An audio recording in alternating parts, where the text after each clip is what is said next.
এই জমিনের নিচে আরো 6টা জমিন আল্লাহ বানাইলেন। যেই জমিনের উপরে বসে আছেন এই জমিনের নিচে আল্লাহ আরো 6টা জমিন বানাইলেন।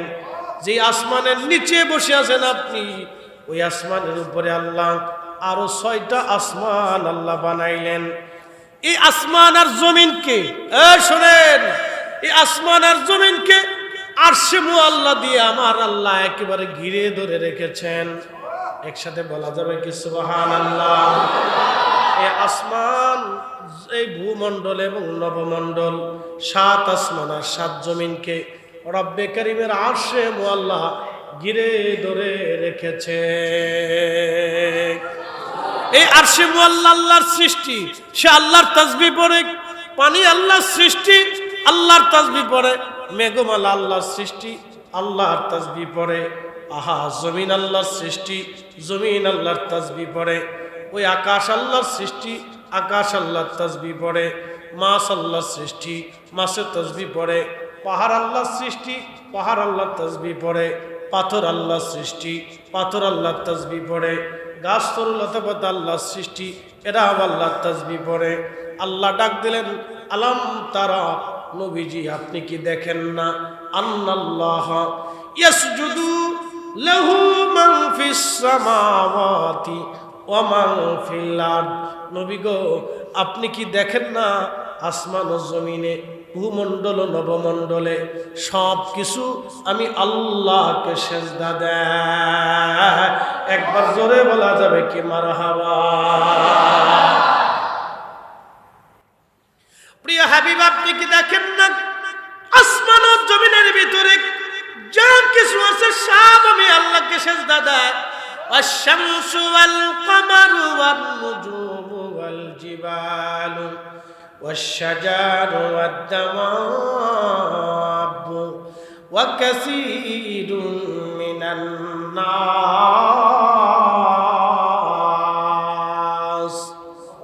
সূর্য আমাকে সেজদা দেয়।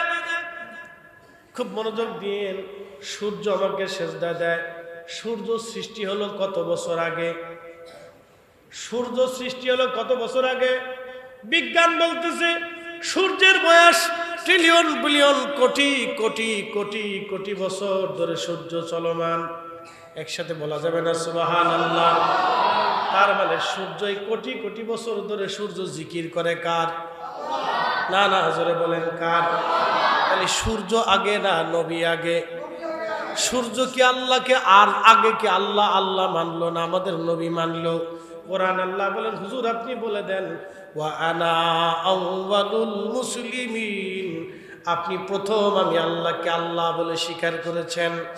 আপনি প্রথম লা ইলাহা ইল্লাল্লাহ বলে আপনি আমাকে প্রথম আপনি স্বীকারোক্তি দিয়েছেন। নবীজি, আপনার আগে আমাকে লা ইলাহা ইল্লাল্লাহ বলে কেউ মানে নাই। না আসমান মেনেছে, না জমিন মেনেছে। কারণ তখন আসমানের অস্তিত্ব ছিল না, জমিনের অস্তিত্ব ছিল না, পাহাড়ের অস্তিত্ব ছিল না, সাগরের অস্তিত্ব ছিল না, আরশে মুআল্লার অস্তিত্ব ছিল না, লৌহে কলমের অস্তিত্ব ছিল না, ওই যে আপনি কুরসির অস্তিত্ব ছিল না, পানির অস্তিত্ব ছিল না। আহা হাবিব, আপনি বলে দেন এগুলি কোনো কিছুর অস্তিত্ব ছিল না। তখন আপনি নবী ওয়ানা আউয়ালুল মুসলিমিন, আপনি সবার আগে আমাকে লা ইলাহা ইল্লাল্লাহ বলে স্বীকার করেছেন। একবার জোরে জোরে বলা যাবে কি মারহাবা। কখনো তোমাকে যদি ভুলি,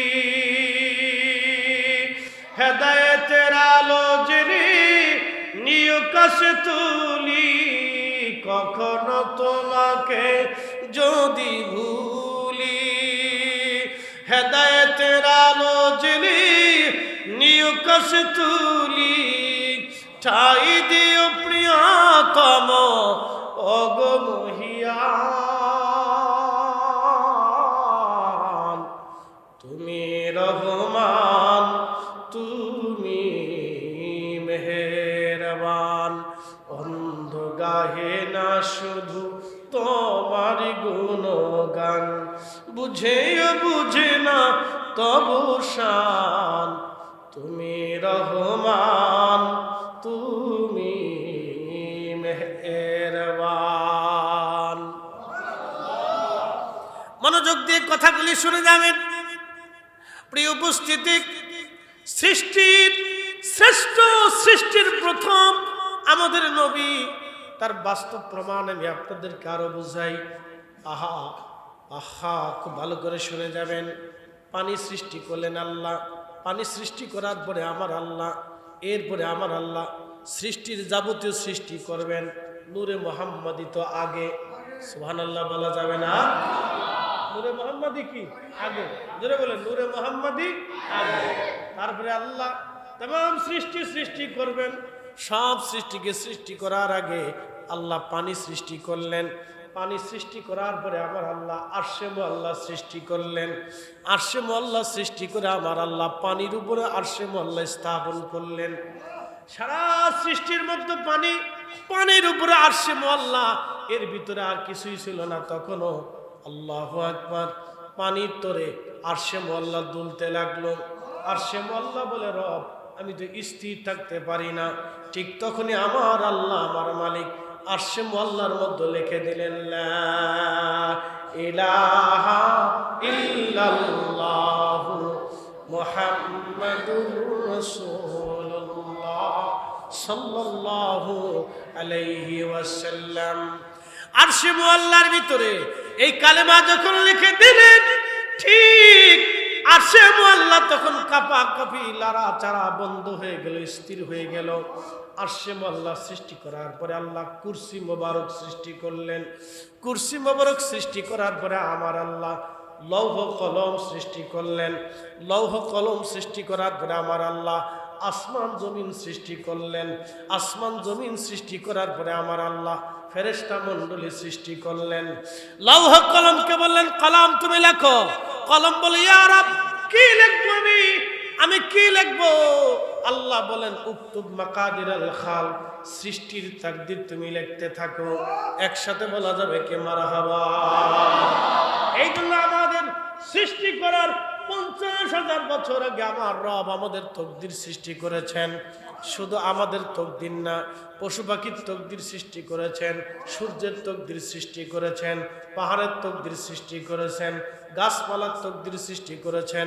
কোন ফল গাছে কয়টা ফল আসবে, কয়টা পাতা আসবে, পাতা কখন লাল হবে, পাতা কখন ঝরে পড়ে যাবে, পাতার ভাগ্যে কি হবে, গাছের বিচির ভাগ্যে কি হবে, কোন গাছের ছাগলে খাবে, ছাগল কোন গাছের পাতা কতটুকুন খাবে, ভেড়া বকরির কপালে কি আছে, গরু ছাগল উট দুম্বা দুধ কতটুকুন দেবে, বাচ্চা কয়টা জন্ম হবে, তার বরাতে খাবার কতটুকুন আছে।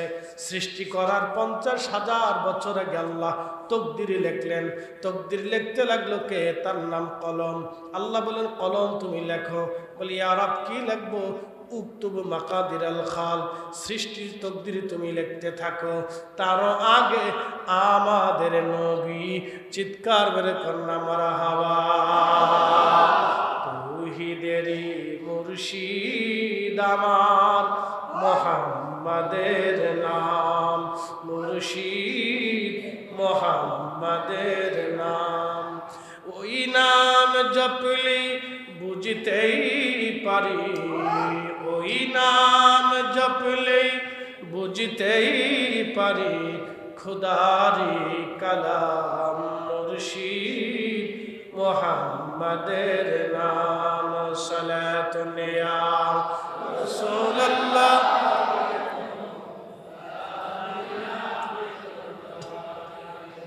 সালাতুন ইয়া রাসূলুল্লাহ।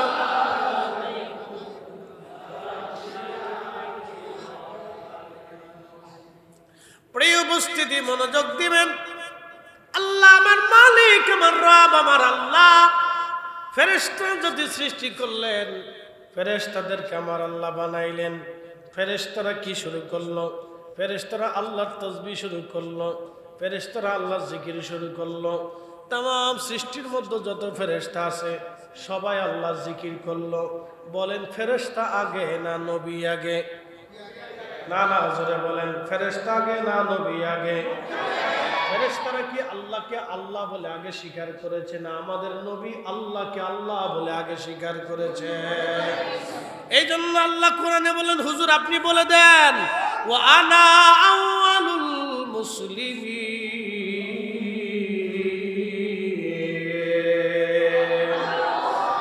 সবার আগে মুসলমান, আপনি সবার আগে আমাকে সেজদা দিয়েছেন, আপনি সবার আগে আমাকে আল্লাহ বলে স্বীকার করেছেন, আপনি সবার আগে আমাকে রব বলে স্বীকার করেছেন, আপনি সবার আগে আমাকে লা ইলাহা ইল্লাল্লাহ বলে স্বীকার করেছেন, আপনি সবার আগে আমার জিকির শুরু করেছেন।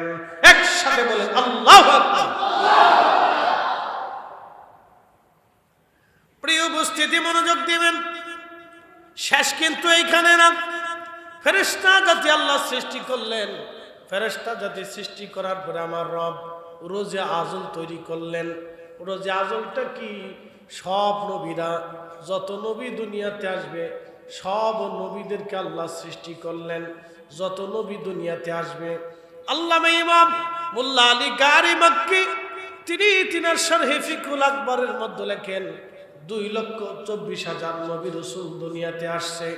ইমাম ইবনু হিব্বান সহিহ ইবনু হিব্বানের মধ্যে লেখেন 1,24,000 নবী এবং রাসূল দুনিয়াতে আসছেন। 2,24,000 নবী রাসূল পৃথিবীতে আসবেন রোজে আজলে মেসাকের জগতে। আমার রব আমার আল্লাহ 2,24,000 নবী রাসূলদেরকে আল্লাহ একত্রিত করলেন। একত্রিত করে আবার আল্লাহ একটা মহাসম্মেলন করলেন, আল্লাহ একটা মাহফিল কায়েম করলেন।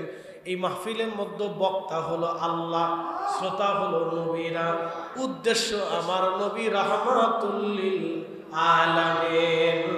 একবার জোরে বলা যাবে কি মারহাবা। বক্তাকে আল্লাহ, জোরে বলেন বক্তাকে আল্লাহ, শ্রোতা হচ্ছে নবী আলাইহিস সালাম, উদ্দেশ্য রাহমাতুল লিল আলামিন। এই রোজে আজলে রব্বুল আলামিন বক্তব্য শুরু করলেন। কোরআনে তার বক্তব্য এইভাবে আসছে, ওয়াইদ আখাযাল্লাহু মিসাকান নাবিয়্যিনা লামা আতাইতুকুম মিন কিতাবিন ওয়া হিকমা সুম্মা জাআকুম রাসূলুম মুসাদ্দিকুল লিমা মাআকুম লা তুমিনুন্না বিহি। চিৎকার করে জোরে বলেন না সুবহানাল্লাহ। আল্লাহ ডাক দিলেন, হাবিব আপনার কি মনে আসেনি? স্মরণ করেন আপনি সেই দিনের কথা যখন মেসাকের জগতে, আলমে মেসাকের জগৎ, বিশ্ববিখ্যাত ইমাম মোল্লা আলী কারি মাক্কি আল মাউরিদের মধ্যে লেখেন 18,000 জগৎ আছে। সুবহানাল্লাহ বলা যাবে না? কত হাজার জগৎ? 18,000। 18,000 জগৎ আছে। যেই দুনিয়া বসে আছেন এই দুনিয়া একটা জগৎ। আপনি দুনিয়া আসার আগে মায়ের পেটের মধ্যে আপনি ছিলেন, এই মায়ের পেটকে বলা হয় রেহেমের জগৎ। রেহেমের জগতে আসার আগে আপনি আর একটা জগতে ছিলেন, সেটাকে বলা হয় রূহের জগৎ। এই দুনিয়ার জগতের পরে আপনি আর একটা জগতে চলে যাবেন, সেই জগতের নাম হচ্ছে বারজাখের জগৎ, কবরের জগৎ। এই জগতের পরে আপনি আর একটা জগতে দাঁড়াবেন, সেই জগতের নাম হলো ওয়াবিল আখিরাতি হুম ইউকিনুন, আখিরাতের জগৎ। এই আখিরাতের জগতে দাঁড়াবেন। এই আখিরাতের জগতের পরে আপনাকে আরেকটা জগতে নিয়ে যাওয়া হবে, সেই জগতের নাম হচ্ছে বাজান ওই যে ফুলসিরাতের জগৎ। কারো একবারে সবার শেষে ফুলসিরাত যে পার হবে তার 30,000 বছর লাগবে। একবার জোরে বলা যাবে কি আল্লাহু আকবার। কত হাজার বছর? সবার আগে সবার শেষে যে জান্নাতে যাবে ফুলসিরাত পার হয়ে তার 30,000 বছর লাগবে ফুলসিরাত পার হইতে। কেউ ফুলসিরাত পার হবে হামাগুড়ি দিয়ে দিয়ে, বুঝতে পারতেছেন? সাঁকো পার হয় না, অনেকে সাঁকো পার হওয়ার সময় দেখবেন ভয় পায়, সে আস্তে আস্তে টিপ টিপ টিপ টিপ করে পার হয় যাতে ফুরে না যায়। তো এইরকম ধীরে ধীরে ধীরে ধীরে জড়িয়ে পাল্টিয়ে খুব কষ্ট করে ফুলসিরাত যে পার হয়ে যাবে তার সময় লাগবে 30,000 বছর। আবার কেউ বিদ্যুৎ গতিতে পার হয়ে যাবে, আবার একটা অশ্বারোহী ঘোড়া, যুদ্ধের অশ্বারোহী ঘোড়া যেইভাবে দ্রুত গতিতে দৌড়ায় ওইভাবে পার হয়ে যাবে। উট যেইভাবে দৌড়ায় ওইভাবে কেউ পার হবে, কেউ হেঁটে হেঁটে পার হবে, কেউ দৌড়ায় দৌড়ায় পার হয়ে যাবে। এরকম 30,000 বছর লাগবে পুলসিরাত পার হইতে, এটাও একটা জগৎ। আখেরাতের একটা জগৎ, দুনিয়ার একটা জগৎ, কবরের একটা জগৎ, রেহেমের আর একটা জগৎ, রুহের আর একটা জগৎ। মোল্লা আলী কারি মক্কি রাহিমাহুল্লাহ লেখেন, এরকম মানুষের জন্য সৃষ্টির ভিতরে 18,000 জগৎ আছে। একবার জোরে বলা যাবে কি সুবহানাল্লাহ।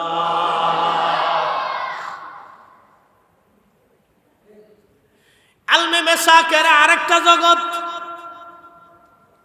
শুধু নবীরা। শুধু কারা? না, জোরে বলে শুধু কারা? এটাকে বলে মেসাকের জগৎ। এই মেসাকের জগতে শুধু নবীরা, নবীরা ছাড়া আর কেউ ছিল না। এই মেসাকের জগতে নবীরা ছাড়া আর কেউ নাই। আল্লাহ নবীদেরকে ডাকলেন, আল্লাহ প্রস্তাব পেশ করলেন, ও বন্ধু আমার হাবিব, আপনার কি সেই দিনের কথা মনে নাই যেই দিন সমস্ত নবীদের কাছ থেকে আমি ওয়াদা নিয়েছিলাম? এটাকে ওয়াদার জগৎ বলা হয়। আলমে মেসাকের জগৎ, ওয়াদা নেওয়ার জগৎ। এই জগতে সমস্ত নবীদেরকে আল্লাহ বললেন, ও আদম, ও শীষ, ও ইব্রাহিম, ও ইসাক, ও ইসমাইল, ও ইয়াকুব, ও ইউসুফ, ও সুলাইমান, ও দাউদ, ও নূহ, ও মুসা, ও ঈসা, ও হারুন, ও ইয়াহইয়া, ও ইমরান, ও জাকারিয়া। এভাবে আল্লাহ আলাইহিস সালাতু ওয়াস সালাম, এইভাবে আমার রব আমার আল্লাহ 2,24,000 নবী রাসূলকে আল্লাহ বললেন, এ নবী রাসূল না, সুম্মা জাআকুম রাসূল, তোমাদের মাঝে আমার একজন রাসূল যাবে, আমার নবী তাদের সবার সামনে বসা। একসাথে জোরে বলা যাবে আল্লাহু আকবার। সব নবীর সামনে আমার নবী তাদের সামনে। আল্লাহ বলেন, সুম্মা জাআকুম রাসূল, আমার এই রাসূল তোমাদের মাঝে যাবে। হে নবীরা, মুসাদ্দিকুল লিমা মাআকুম, তিনি সত্য সহ যাবে, কোরআন নিয়ে যাবে, আমি আল্লাহর কালাম নিয়ে দুনিয়াতে যাবে। লা তুমিনুন্না বিহি, তোমরা কি বিশ্বাস করলানি বলো? একবার জোরে বলা যাবে কি মারহাবা। আল্লাহ ডাক দিয়ে বলেন, এ নবীরা, নবুয়ত তোমরা পাবা। লামা আতাইতুকুম মিন কিতাবি ওয়া হিকমা, তোমাদেরকে কিতাব দিব, হিকমত দিব, তোমাদেরকে মুজিজা দিব। নবুয়তের মহান সম্মানে আমি তোমাদেরকে সম্মানিত করব, কিন্তু শর্ত হলো আমার আখিরি নবী, আমার নবী আখিরি নবী। সে নবী হবে আখিরি, কিন্তু সে সবার আগে নবী। নবী হিসেবে শেষ, কিন্তু সবার আগে তিনি নবী। শোনো গো ও আদম, ও শীষ, ও জাকারিয়া, ও ইয়াহইয়া, ও ইমরান, ও আইয়ুব, ও ইয়াকুব, ও ইউসুফ, ও ইসাক, ও সুলাইমান, ও দাউদ, ও নূহ, ও ইব্রাহিম, ও ইসাক আলাইহিমুস সালাতু ওয়াস সালাম, তোমরা শোনো, তোমাদেরকে খলিলুল্লাহ ইব্রাহিম, খলিলুল্লাহ তোমারে বানাবো। ও দাউদ, তোমাকে আমি নবুয়ত দেব, কণ্ঠের মুজিজা দেব। ও মুসা, তোমার কালিমুল্লাহ বানাবো। ও ঈসা, তোমাকে রুহুল্লাহ বানাবো। ও আদম, তোমাকে শফিউল্লাহ বানাবো। ও নূহ, তোমাকে শরীয়তের পিতা বানাবো। এ নবীরা, তোমাদেরকে লকব দিব, সম্মান দিব, কিন্তু শর্ত আমার এই নবীর উপরে তোমাদের ঈমান আনা লাগবে। একবার জোরে জোরে বলা যাবে কি মারহাবা। সালাতুন ইয়া রাসূলুল্লাহ আলাইকুম সালামুন ইয়া, সালাতুন ইয়া রাসূলুল্লাহ আলাইকুম সালামুন ইয়া, খবর লও ইয়া রাসূলুল্লাহ, খবর লও মেরে আকা, খবর লও। সালাতুল ইয়া রাসূলুল্লাহ আলাইকুম সালামুন ইয়া। বন্ধু সিফাতুলিবাসী, মনোযোগ দিয়ে শুনবেন, মাইকের আওয়াজ বহু দূরে যা। যারা বাড়িতে বসে শুনতেছেন মা বোনেরা, মনোযোগের সাথে কথাগুলি শুনে যাবেন। আজ আহা, রাহমাতুল লিল আলামিন নবীর ব্যাপারে আমার আল্লাহ মেসাকের জগতে আল্লাহ ওয়াদা নিলেন, সব নবীদের কাছ থেকে ওয়াদা নিলেন। সমস্ত নবীরা ওয়াদা বলল, লা তুমিনুন্না বিহি ওয়ালা তুনসারুন্না।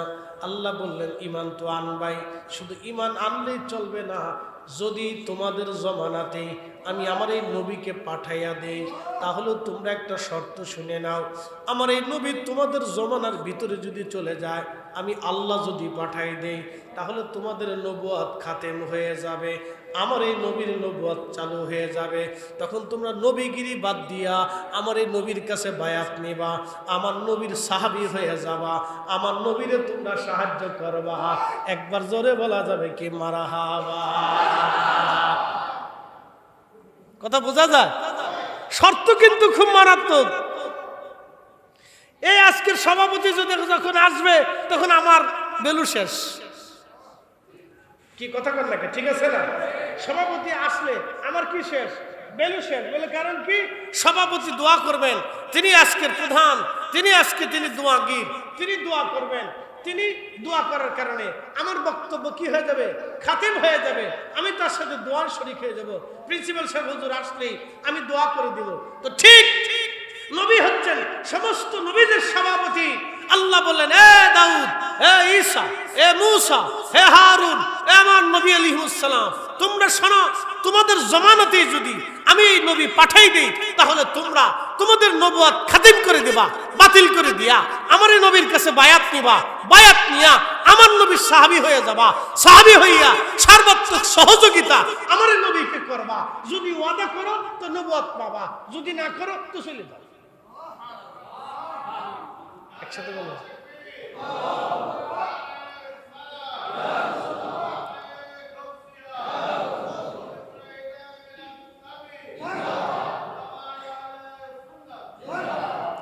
তাহলে আমার নবীর মাহফিল কি আমরা আগে করছি না আল্লাহ আগে করছে?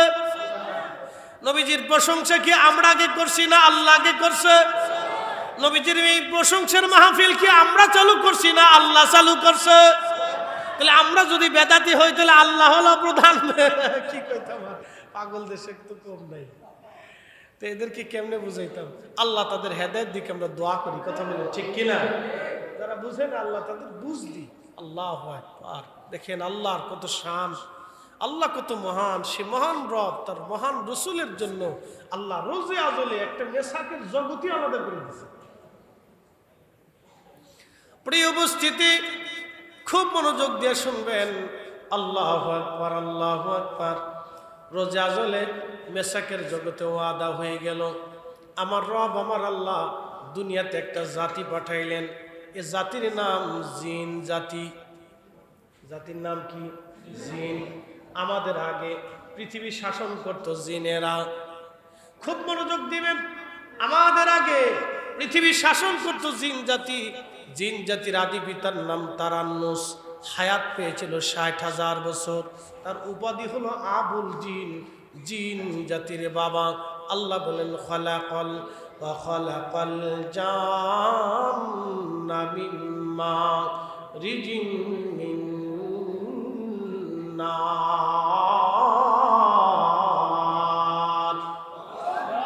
আমার রব বললেন, আমি জিন জাতিকে সৃষ্টি করেছি আগুনের শিখা থেকে। আগুনের শিখা কি? মোমবাতি জ্বালাবেন, মোমবাতি জ্বালানোর পরে দেখবেন, মোমবাতি জ্বালানোর পরে দেখবেন হলুদ আগুন বের হয়। হলুদ আগুনের পরে দেখবেন একটা সবুজ সবুজ কালার আগুন বের হয়। এর উপরে দেখবেন একটা ধোঁয়ার মতো আগুন বের হয়।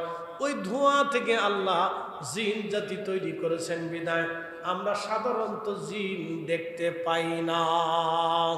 এই ধোঁয়া থেকে আমার রব, আমার আল্লাহ জিন বানাইলেন। জিন জাতির আদি পিতার নাম আবুল জিন, তার নাম ছিল তারান্নুস। হায়াত পেয়েছিলেন ৬০,০০০ বছর। সুবহানাল্লাহ কি বাড়ি যাইয়া জিম টিম দিয়ে না, আমি বিষয়ের উপরেই আলোচনা টেনে নিয়ে আসতেছি। প্রথম থেকে না আনলে তো আপনি বুঝবেন না। খুব মনোযোগ দিবেন। জিন জাতি, জিন জাতি। আল্লামা ইমাম জালালউদ্দিন সুয়ুতী রাহিমাহুল্লাহ জিন জাতির উপরে একটা কিতাব লিখেছেন। এখন প্রশ্ন করা হয়েছে, জিনেদের মধ্যে কি নবী ছিল কিনা? কোন কোন মুফাসসির বলেছেন জিনদের মধ্যে নবী রাসূল ছিল। আবার আরেক দল বলেছেন না, জিনদের মধ্যে কোনো নবী রাসূল ছিল না। জিনদের মধ্যে দাঈ ইলাল্লাহ ছিল, আল্লাহর দিকে আহ্বানকারী ব্যক্তি ছিল। যেমন আমরা নবীরা আমরা নবী না, কিন্তু আমরা নবীর ওয়ারিস। কিসের ওয়ারিস? এলেমের ওয়ারিস। উস্তাদুল আসাতিজা বুখারী শরীফ পড়ে আসলেন ছেলেদেরকে, হুজুর তিনি নবী না, কিন্তু নবীর ওয়ারিস। কিসের ওয়ারিস? এলেমের ওয়ারিস। তো উলামা ইকরাম বললেন জিনদের মধ্যে নবী ছিল না। আবার আরেক জমাত উলামা ইকরাম বললেন না, জিনদের ভিতরে নবী রাসূল ছিলেন। আল্লাহ থাক বা আর না থাক, যদিও জিনদের বিষয় নিয়ে বিতর্ক আছে, আমি বিতর্কর দিকে যাব না। যদিও ধরেন নবী এবং রাসূল ছিল, কিন্তু মনে রাখবেন আমার নবী সবার আগে নবী। ঠিক কিনা? মানব জাতি সৃষ্টি করার আগে জিনদের মধ্যে ধরেন নবী ছিল। একদল উলামা ইকরামের ভাষ্য অনুযায়ী নবী ছিল, আরেকদল উলামা ইকরামের ভাষ্য অনুযায়ী নবী ছিল না। তবে নবী হওয়াটা অস্বীকার করা যায় না, কারণ এত বড় বড় জিন যাতে আল্লাহ তৈরি করলেন। ওয়ামা খালাকাতুল জিন্না ওয়াল ইনসা ইল্লা লিয়াবুদুন। যেহেতু মানুষ এবং জিন দুইটা জাতিকে সৃষ্টি করেছে আল্লাহর গোলামি করার জন্য, নবী থাকাটাই স্বাভাবিক। নবী থাকাটা স্বাভাবিক। আল্লাহ জিনদের ব্যাপারে একটা সূরা নাজিল করলেন, সূরা জিন। সূরা রহমানের ভিতরে আমার আল্লাহ বলেন, ইয়া মাশারাল জিন্নি ওয়াল ইনসি ইন ইসতাতাতুম আন তানফুযু মিন আকতারিস সামাওয়াতি ওয়াল আরদি ফানফুযু লা তানফুযুনা ইল্লা বিসুলতান।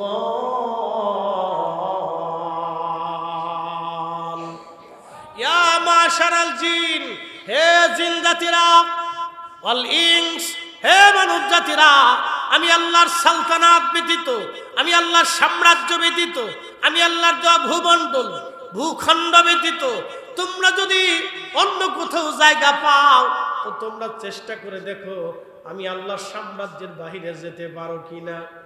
না, আল্লাহ বললেন না, কখনোই তোমরা আমি আল্লাহর সালতানাতের বাহিরে যেতে পারবা না। কারণ সব জায়গায় আমি আল্লাহর সালতানাত, আমি আল্লাহর সালতানাত ছাড়া আর কোনো সালতানাত নাই। কথা বলেন ঠিক কিনা?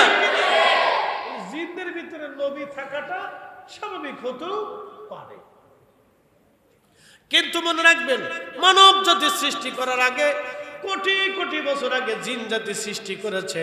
জিনদের ভিতরে নবী যদিও থাকে, তাহলে আমাদের নবী আগে না জিনের নবী আগে?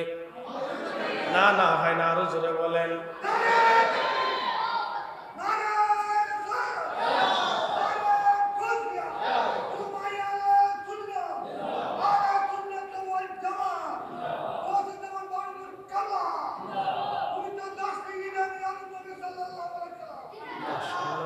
খুব মনোযোগ দেন। মানব জাতি সৃষ্টি করার আগে জিন জাতি কোটি কোটি বছর পৃথিবীতে বিচরণ করলো। একসাথে বলবেন মারহাবা। কত বছর? কোটি কোটি বছর তারা পৃথিবীতে বিচরণ করল। এই পৃথিবী তারা শাসন করলো। যেখানে আপনি বাড়ি বানাইছেন, এইখানে জিনদের বাড়ি ঘর ছিল, চাষাবাদ করত, সংসার করত, রাজত্ব ছিল। তারা এখানে সমাজ করত, গ্রাম ছিল, জেলা ছিল, তাদের বিভাগ ছিল, রাষ্ট্র ছিল, রাজা ছিল, প্রজা ছিল। জিনদের ভিতরে দাইল আল্লাহ ছিল, আল্লাহর দিকে আহ্বানকারী ছিল। তারা নামাজ পড়ত, রোজা করত, আল্লাহর ইবাদত করত। মানুষের ভিতরে নামাজ পড়ে, রোজা করে, আবার চুরি করে, ডাকাতি করে, শয়তানি করে, বদমাইশি করে। এরকম মানুষের মধ্যে যেমন ছিল, জিনদের মধ্যে এরকম ছিল। এই যে বড় বড় মুসল্লিরা, এই যে এই যে এই যে এই যে আমার দিকে তাকান, এরা বসে রয়েছে, এই তো বেশি।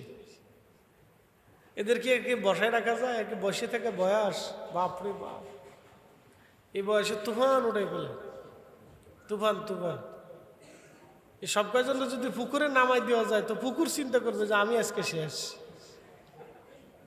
পুকুরে চিন্তা করবে যে আমি আজকে শেষ। নামছে আমার ভিতরে তুফান বাহিনী, নাম দিয়েছি তুফান বাহিনী। একটু বসে রাখা যায় না, খুব কষ্ট। যাই হোক, লাড়া সাড়া দেওয়া যাবে না, বসেন বসেন, বসে যান বসে যান, চুপচাপ থাকতে হবে। রাত অনেক তো, আচ্ছা থাক, ওরা বুঝে না। সালাতুন ইয়া রাসূলুল্লাহ আলাইকুম সালাম আহা সালাতুন ইয়া রাসূলুল্লাহ আলাইকুম সালাম। শুনিয়া যান, জিন জাতি সৃষ্টি করলেন আমার রব। কোটি কোটি বছর তারা পৃথিবীতে বিচরণ করলো, সংসার করলো, জীবন গড়লো, কিন্তু জিনদের সাথে আমার আল্লাহর প্রেম হয় নাই।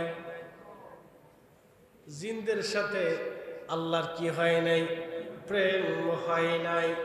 কারণ জিনরা আগুনের তৈরি বিধায় উগ্র ছিল, গরম ছিল, অল্পতেই তারা রেগে যায় এবং যুদ্ধ বিগ্রহ, মারামারি, কাটাকাটি করত, ঝগড়া ফাসাদ করে বেড়াইত। জিনেরা ছিল উগ্র, আগুনের তৈরি। সারা পৃথিবী বিচরণ করলো জিনদের ভিতরে নবী রাসূল থাক বা না থাক, যদিও মত পার্থক্য আছে, তবে নবী রাসূল থাকাটাও অস্বাভাবিক না। যেহেতু কোটি কোটি বছর একটা জাতি থাকলো, তাদের মধ্যে অবশ্যই কোনো না কোনো সংবাদ বহনকারী ছিল, আল্লাহর আইন বিধান প্রয়োগকারী ছিল, নতুবা এত বড় একটা জাতি কিভাবে চলে?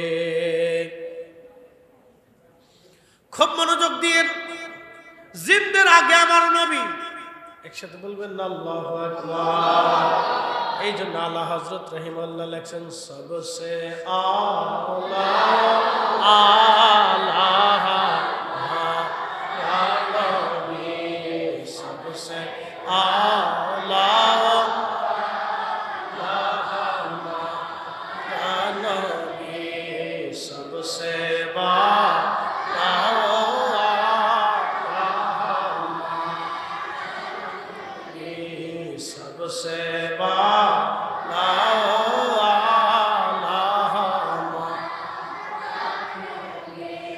अपने मौला का प्यारा हमारा नबी, अपने मौला का प्यारा हमारा नबी, दोनों आलम का दूल्हा हमारा नबी, दोनों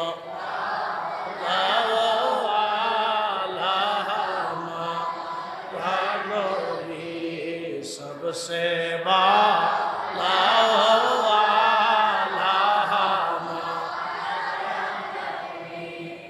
প্রিয় উপস্থিতি, মনোযোগ দিবেন। জিন জাতির পালা শেষ। আমার রব, আমার আল্লাহ ফেরেশতাদের একটা মহাসম্মেলন ডাক দিলেন। ফেরেশতাদের একটা মহাসম্মেলন ডাক দিয়ে আল্লাহ বললেন, ওয়া ইয ক্বালা রব্বুকা লিল মালাইকাতি ইন্নী জাইলুন ফিল আরদি খলিফা। এ ফেরেশতারা, আল্লাহ কোরআনে ডাক দিলেন, হুজুর আপনার সেই দিনের কথা আপনি মনে করেন, সেই দিনের কথা আপনি স্মরণ করেন নবী গো। নবীজি, সেই দিন ফেরেশতাদের মহাসম্মেলনে আমি রব, আমি আল্লাহ বললাম, হো ফেরেশতারা, ইন্নী জাইলুন ফিল আরদি খলিফা, আমি পৃথিবীতে খলিফা পাঠাবো। একসাথে বলা যাবে কি মারহাবা? অ্যাটেনশন। জিনদের বেলা আল্লাহ খলিফা বলে নাই, ফেরেশতাদের বেলাও আল্লাহ খলিফা বলে নাই, আল্লাহ মানুষের বেলায় খলিফা বললেন, ইন্নী জাইলুন ফিল আরদি খলিফা, আমি পৃথিবীতে খলিফা পাঠাবো। খলিফা মানুষের ব্যাপারে আল্লাহ খলিফা বললেন। সেই দিন ফেরেশতারা আপত্তি করলো, ক্বালু আতাজআলু ফিহা মান ইউফসিদু ফিহা ওয়া ইয়াসফিকুদ দিমা।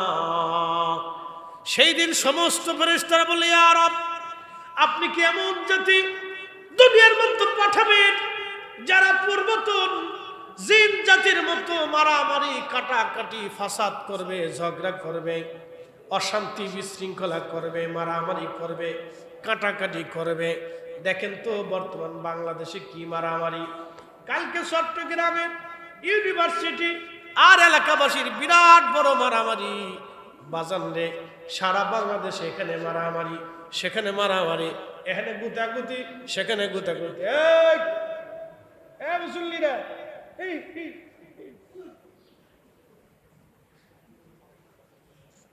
ঠেকে সারা যায়, বিরাট বড় মারামারি, গুতাগুতি, ফাটাফাটি, দলে দলে মারামারি, ভাগাভাগি, গুতাগুতি, খুন খারাপি। সারা বাংলাদেশে যে পরিস্থিতি দাঁড়াইছে, এমন এক পরিস্থিতি বর্তমানে পড়ছি, যে পরিস্থিতিতে দেখলে মনে হয় এই দেশে থাকার চাইতে চলে যাওয়া অনেক ভালো। মনে হয় পাগলের দেশে বসবাস করতেছি। কি কথা কন না কেন? কি এক অসুস্থ পরিবেশ হয়েছে দেশে, তাই লজ্জা করে মাঝে মধ্যে। আপনি ইউরোপে চলে যান, মদ খাওয়া জাতি, বলে হুজুর মদ খাওয়া জাতি কি? ওরা খাবার আগে মদ খায়, খাবারের ভিতরে মদ খায়, খাবারের পরে মদ খায়। একটা ইউরোপিয়ান জাতি, মদ খাওয়া জাতি। দেখেন ওদের মেয়েরা অর্ধ উলঙ্গ থাকে, ছেলেরা রাস্তায় চলে, যার যার মতো চলতেছে। একটা মদ খাওয়া জাতি আজকে কত উন্নত হয়ে গেল। মারামারি নাই, ধরাধরি নাই, ফাটাফাটি নাই। ওদের বিশ্ববিদ্যালয়গুলিতে ছাত্র রাজনীতি নাই। সারা পৃথিবীতে শুধু বাংলাদেশে ছাত্র রাজনীতি। বিশ্ববিদ্যালয়গুলি এই রাজনীতি, সেই রাজনীতি, এই দল সেই দল, গুতাগুতি, লাথালাথি, কিলিকিলি, ভাগাভাগি। পৃথিবীর অন্য কোনো দেশে এরকম নাই। পৃথিবীর এত বড় উন্নত বড় বড় বিশ্ববিদ্যালয়, অক্সফোর্ড বিশ্ববিদ্যালয়, হার্ভার্ড বিশ্ববিদ্যালয়, পৃথিবীর দামি দামি বিশ্ববিদ্যালয়, কোনো রাজনীতি নাই। সৌদি আরবে চলে যান, মদিনা ইউনিভার্সিটি, রাজনীতি নাই। আপনি যদি চলে যান মক্কা ইউনিভার্সিটি, রাজনীতি নাই। আপনি আল আজহার বিশ্ববিদ্যালয়ে চলে যান, কোনো রাজনীতি নাই। পৃথিবীর বড় বড় ভার্সিটিতে কোনো রাজনীতি নাই। খালি বাংলাদেশের ভার্সিটিতে রাজনীতির দরকার। এগুলি হলো রাজনীতিবিদদের এক ধরনের শয়তানি কারখানা। কথা কন না কেন? সারা দুনিয়ার এত বড় বড় ভার্সিটিতে রাজনীতি লাগে না, বাংলাদেশে লাগে কেন? ছেলেরা পড়ালেখা বাদ দিয়ে রাজনীতির ভিতরে দিচ্ছে। বিশ্ববিদ্যালয় থেকে আমার দেশে মানুষ তৈরি হবে, মানুষ। বিশ্ববিদ্যালয় থেকে দেশের শ্রেষ্ঠ সন্তান তৈরি হবে। বিশ্ববিদ্যালয় থেকে ছেলেরা বের হয়ে আসার পরে আমার দেশ গর্বে। বিশ্ববিদ্যালয় থেকে মেয়েরা বের হয়ে আমার দেশ গর্বে। তারা দেশের সুশাসন প্রতিষ্ঠিত হবে, আইন কানুনের প্রয়োগ হবে, অর্থনৈতিক উন্নতি হবে, সামাজিক উন্নতি হবে। আমরা কি আশা করতে পারতেছি? ছাতা কিছুই আশা করা যায় না। যদিও রাজনৈতিক বক্তব্য না আমার, এই জন্য বুঝার জন্য বললাম ফাসাদ। ফেরেশতারা বলল রব, জিনেরা যেইভাবে মারামারি করছে, কাটাকাটি করছে, রক্তপাত করেছে, ফাসাদ সৃষ্টি করেছে, আপনি কি এমন জাতি দুনিয়াতে পাঠাবেন তারা ওই রকম মারামারি কাটাকাটি করবে? তখন আমার আল্লাহ বললেন, ফেরেশতারা বলেন ওয়া নাহনু নুসাব্বিহু বিহামদিকা ওয়া নুকাদ্দিসু লাক। আল্লাহর ফেরেশতারা বলেন রব, আমরাই তো আপনার তাসবিহ করি, আমরাই তো আপনার জিকির করি, আমরাই তো আপনার হাম করি, আমরাই তো আপনার ইবাদত করি। আল্লাহ তখন জবাব দিলেন, ক্বালা ইন্নী আ'লামু মা লা তা'লামুন। আমি যা জানি তোমরা তা জানো না, আমি যা বুঝি তোমরা তা বুঝো না। ফেরেশতারা জানে না জিন জাতির ভিতরে আল্লাহ আখিরি নবী পাঠায় নাই। ফেরেশতারা জানে না এই মানব জাতির ভিতরে আখিরি নবী দুনিয়াতে আসবে। এই মানব জাতির ভিতরে নূরে মুহাম্মদকে আল্লাহ দুনিয়াতে পাঠাবে। এই মানব জাতির ভিতরে আল্লাহ রাহমাতুল লিল আলামিনকে পাঠাবে। এই মানব জাতির ভিতরে হাবিবুল্লাহ নবীকে পাঠাবে। এই মানব জাতির ভিতরে সাহেবে জান্নাতকে পাঠাবে। এই মানব জাতির ভিতরে সাহেবে কোরআনকে পাঠাবে। এই মানব জাতির ভিতরে হাউজে কাউসারওয়ালাকে পাঠাবে। এই মানব জাতির ভিতরে মাকামে মাহমুদুল্লাহ নবীকে পাঠাবে। ফেরেশতারা জানে না, জানে না। কথা কোন ঠিক কিনা? सबसे आला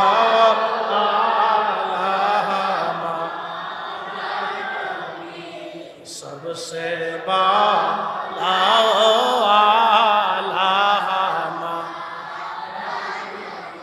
अपनी मौला का प्यारा हमारा नबी अपनी मौला का प्यारा हमारा नबी अब दोनों आलम का दूल्हा हमारा नबी दोनों आलम का दूल्हा हमारा नबी सबसे आला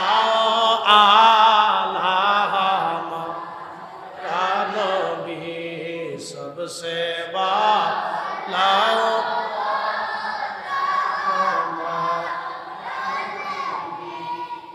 বন্ধু খুব মনোযোগ দিবেন কি চমৎকার কথা আল্লাহ বললেন ফেরেশতারা আমি যা জানি তোমরা জানো না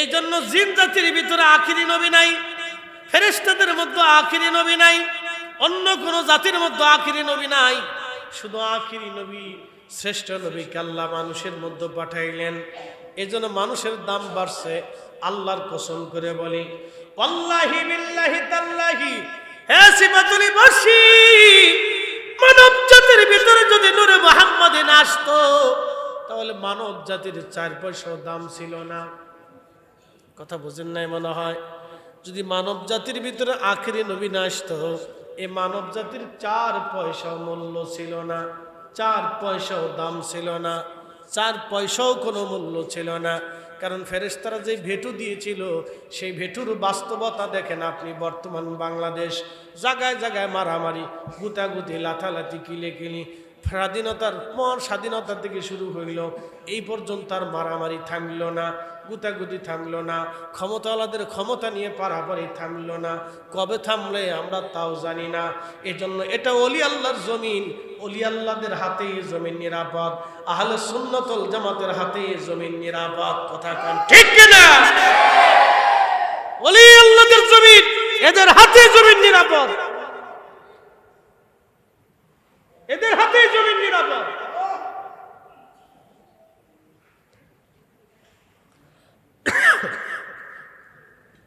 প্রিয় উপস্থিতি হাজিরিন খুব মনোযোগ দিবেন প্রিয় ভাই আমার রহমতের নবী দুনিয়াতে আসবে আল্লাহ মানব জাতি দুনিয়াতে পাঠাবে এরপরে আমার রব আমার আল্লাহ আদম সবিউল্লাহকে আমার আল্লাহ বানাইলেন সারা দুনিয়ার মাটি পৃথিবীর বিভিন্ন জায়গা থেকে বাছাই করা মাটিগুলি নিলেন হযরত জিবরাইলকে পাঠাইলেন মাটি ডাক দিল জিবরাইল খোদার দোহাই লাগে আমারে নিও না আল্লাহ আমারে দিয়ে মানুষ বানাবে এই মানুষ গুনার কাজ করবে আবার এই মানুষকে আল্লাহ জাহান্নামে পোড়াবে ফেরেশতা জিবরাইল আমারে নিও না আমারে ছেড়ে দাও জিবরাইল চলে গেল রব বললেন জিবরাইল মাটি কোথায় বলে আল্লাহ মাটি তোমার দোহাই দিয়েছে এই জন্য মাটি আমি আনি নাই এরপরে পাঠাইলো মিকাইল একই কথা বলল চলে গেল বলে মিকাইল মাটি কোথায় বলে তোমার দোহাই দিয়েছে আমার মায়া লাগছে মাটি আনি নাই এরপরে পাঠালো ইসরাফিল মাটি কোথায় বলে আল্লাহ তোমার দোহাই দিয়েছে এরপরে পাঠাইলো আজরাইল এসে মাটি থাপা দিয়ে ধরছে মাটি কান্না করার বলে আজরাইল তুমি আমারে ছেড়ে দাও এই মাটি নিয়ে আল্লাহ মানুষ বানাবে মানুষেরা আল্লাহর হুকুম অমান্য করবে আমার রব আমার আল্লাহ তাদেরকে জাহান্নামে দেবে আজরাইল রে আমার জাহান্নামের মধ্যে পোড়ানো হবে তুমি আমারে ছেড়ে দাও তোমার খোদার দোহাই লাগে আজরাইল ডাক দেখায় না রে মাটি আল্লাহ আমারে পাঠাইছে নিয়ে যাওয়ার জন্য তোরে ছেড়ে যাওয়ার জন্য আমি আসি নাই আজরাইল সাল্লাম মাটি থাপা দিয়ে নিয়ে চলে আসলেন এই জন্য আজরাইলকে মালাকুল মউতের দায়িত্ব প্রদান করা হয়েছে যতই কান্না করেন ছাড়বে না যত কান্না করেন ছাড়বে না বাবার কোল থেকে সন্তান নিয়ে চলে যায় সন্তানের কোল থেকে বাবাকে নিয়ে চলে যায় ভাইয়ের কোল থেকে বোনের নিয়ে যায় বোনের কোল থেকে ভাইরে নিয়ে যায় ডাক্তারের কাছ থেকে রোগী নিয়ে চলে যায় রোগীর সামনে ডাক্তার চলে যায় এই জন্য আজরাইল ছাড়বে না মালাকুল মউতের দায়িত্ব আল্লাহ তাকে দিয়ে দিলেন মাটিগুলি নিয়ে বেহেশতের তাসনিম নদীর পানি দিয়ে মাটি খামির করা হলো। মাটি খামির করার পরে আদম সফিউল্লাহকে আল্লাহ বানাইলেন ফি আহসানি তাকবীম, সুন্দর অবয়ব দিয়ে আল্লাহ বানাইলেন, সুন্দর অবয়ব, সুন্দর সুরত দিয়ে আল্লাহ বানাইলেন। ফি আহসানি তাকবীম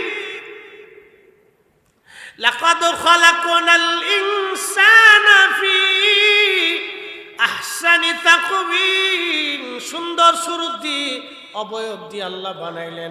কত সুন্দর নাক আল্লাহ দিলেন, চোখ আল্লাহ দিলেন, কপাল আল্লাহ দিলেন, চুল আল্লাহ দিলেন, দাড়ি আল্লাহ দিলেন, কান আল্লাহ দিলেন, জবান আল্লাহ দিলেন, দাঁত আল্লাহ দিলেন।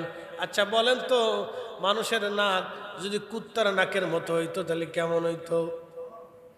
মানুষের চোখ যদি বাঘের চোখের মতো হইতো, চোখ হইতো বাঘের মতো, নাক হইতো কুত্তার মতো, আর দাঁত হইতো হনুমানের মতো, আর পা হইতো বান্দরের মতো, হাত হইতো গরুর পায়ের মতো, তাহলে কেমন দেখা যাইতো? এই জন্য আল্লাহ বলেন ফি আহসানি তাকবীম, মানুষকে সুন্দর অবয়ব দিয়ে বানাইলাম। একসাথে কর না মারহাবা। না না, আরো জোরে জোরে জোরে। সুন্দর অবয়ব দিয়ে আল্লাহ মানুষ বানাইলেন। কত সুন্দর করে আল্লাহ বানাইলেন, আল্লাহু আকবার। মানুষ এত সুন্দর করে আল্লাহ বানাইলেন। এই সুন্দর ফুল, সুন্দর ফল, মিঠা নদীর পানি, খুদা তোমার মেহেরবানি, খুদা তোমার মেহেরবানি। তুমি কতই দিলে রতন ভাই বারাদার পুত্র স্বজন, তুমি কতই দিলে রতন ভাই বারাদার পুত্র স্বজন, খুদা পেলি অন্ন যোগাও মানি চাই না মানি, খুদা তোমার মেহেরবানি।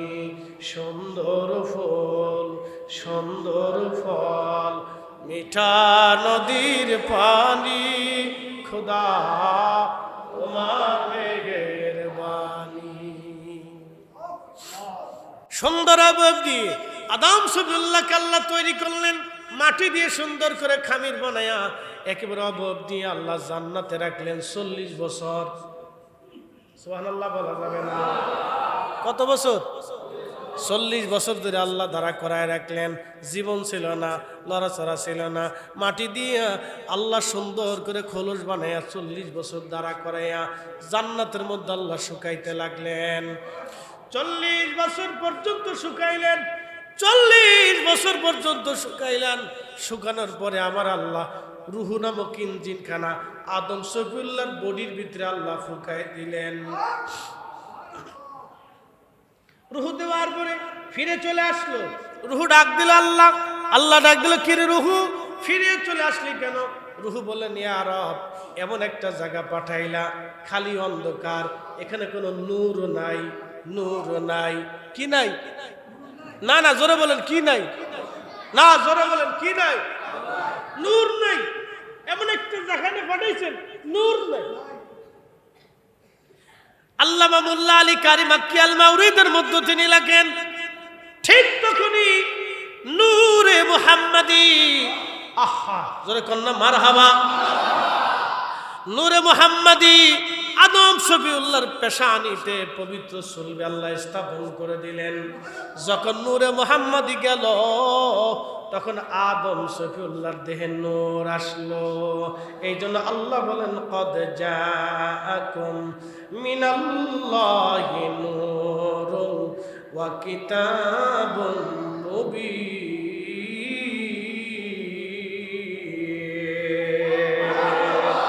আল্লাহর নবী,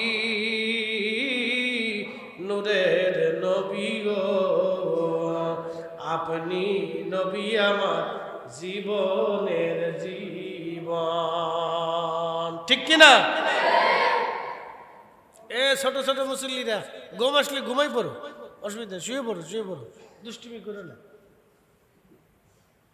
ছোট ছোট মুসল্লি, ঘুম যদি আসে তো শুয়ে পড়ো, শটাং হয়ে যাও, শটাং শটাং, একবার শটাং মেরে শীতে শুয়ে পড়ো, ঘুমাই দাও, অসুবিধা নেই। তো মাঠ সারা যাবে না, কিন্তু ঘুমায় শহীদ হয়ে যাবে, তো মাঠ সারা যাইতে না। ওয়াজ আজকে দারুণ ওয়াজ, মুসল্লি যাই হোক না কেন ওয়াজ খুব সুন্দর বুঝাইতেছি। নূরে মুহাম্মদী কি জিনিস আল্লাহর কসম করে বলি, যার অন্তরে নূরে মুহাম্মদী নাই, নূরে মুহাম্মদের তাওয়াজ্জু নাই, ঈমানের আলো নাই, লা ইলাহা ইল্লাল্লাহ মুহাম্মাদুর রাসূলুল্লাহ যার কলিজার ভিতরে নাই, তার জিন্দেগি অন্ধকার অন্ধকার অন্ধকার। কথা কন না, ঠিক কি না?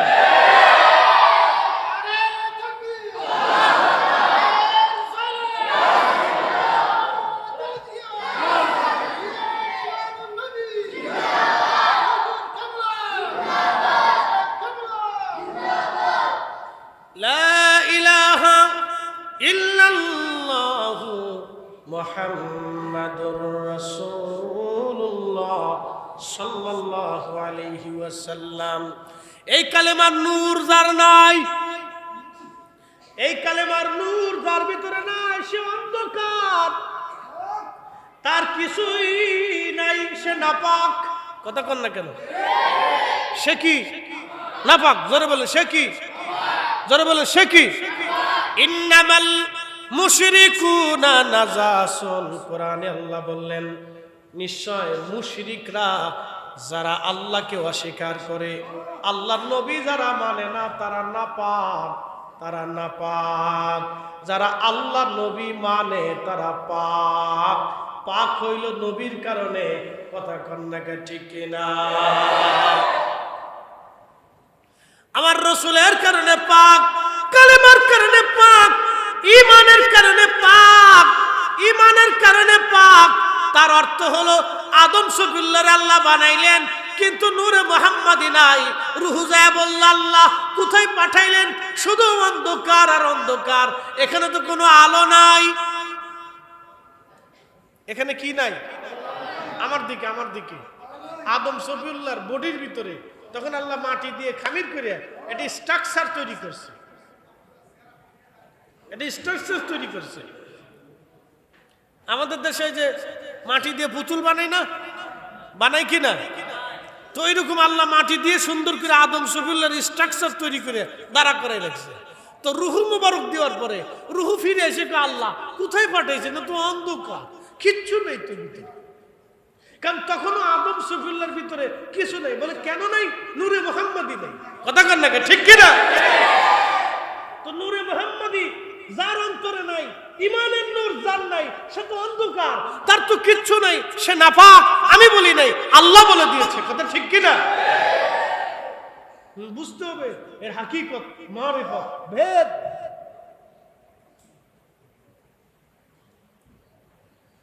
আল্লাহ বলেন রূহ দাঁড়াও, আলোর ব্যবস্থা করতেছি। পবিত্র নূরে মুহাম্মাদী সাল্লাল্লাহু আলাইহি সাল্লাম, তখন আমার আল্লাহ আদম শফিউল্লাহর পেশানিতে পবিত্র চুলবে রেখে দিলেন। রূহকে বললেন রূহ যাও। রূহ ভিতরে গেলেন, আলো আলো আর আলো, আলো আর আলো, আলো আর আলো। আল্লাহ বলেন কদ জাআকুম মিনাল্লাহি নূর, আমি আল্লাহর পক্ষ থেকে নূর পাঠাইলাম। একবার জোরে বলা যাবে কি মারহাবা? কি পাঠাইছি? জোরে বলেন আমার নবী কি? জোরে বলেন নবী কি? নবী কি? নবী কি? ওই নূর যদি না থাকে তাহলে মুসলমানের জিন্দেগিতে কোনো নূর নাই। কথা কোন ঠিক কিনা? ওই নূরের প্রতি যদি ঈমান না থাকে মুসলমানের জিন্দেগি সে নাপাক। কথা কোন ঠিক কিনা?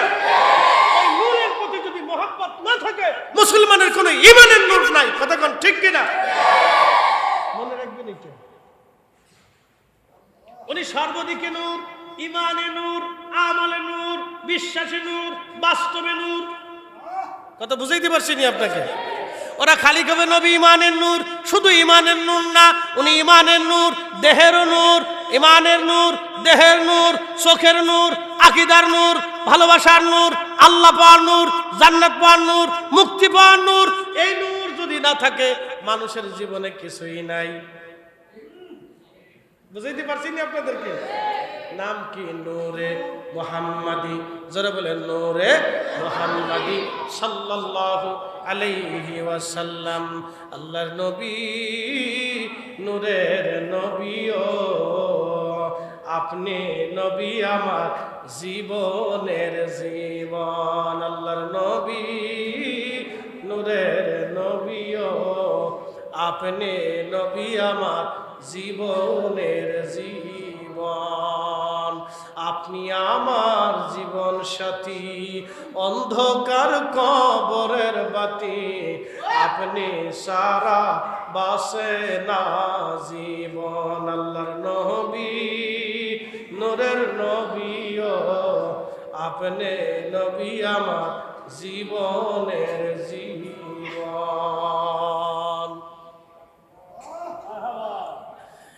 শিবাতলিবাসী